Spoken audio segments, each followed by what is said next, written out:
सोलापुरातील जिल्हाधिकारी कार्यालयाबाहेर अंगणवाडी सेविकांचं आंदोलन जे आहे ते सुरू आहे।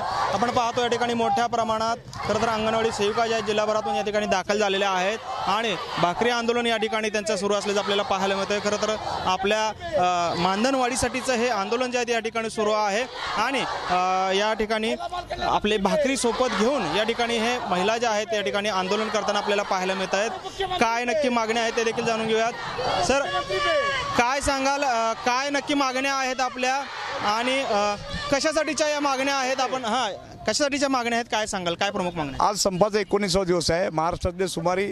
आज संपाचा 19वा दिवस आहे महाराष्ट्रातले सुमारे 2,10,000 अंगणवाडी कर्मचारी संपावर आहे।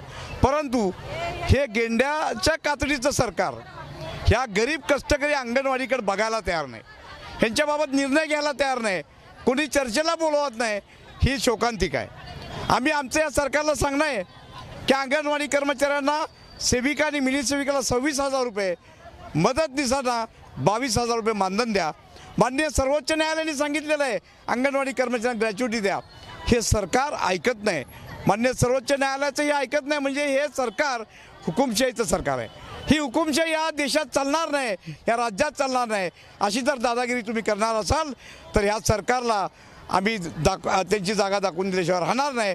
आमची एवढीच मागणी आहे, जर का आमच्या मागण्या लवकर मान्य झाल्या नाही तर महाराष्ट्रातल्या 2,10,000 अंगणवाडी कर्मचारी मंत्रालयात घुसल्याशिवाय राहणार नाहीत आणि मंत्र्यांना घेराव घातल्याशिवाय राहणार नाहीत, हे आज आम्ही सांगायला आलो।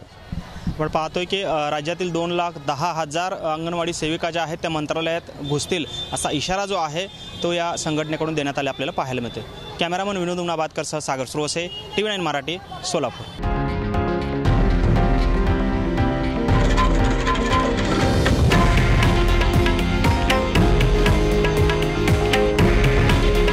हे आहे देशातील नंबर 1 न्यूज नेटवर्क आणि आपण पाहत आहात TV9 मराठी।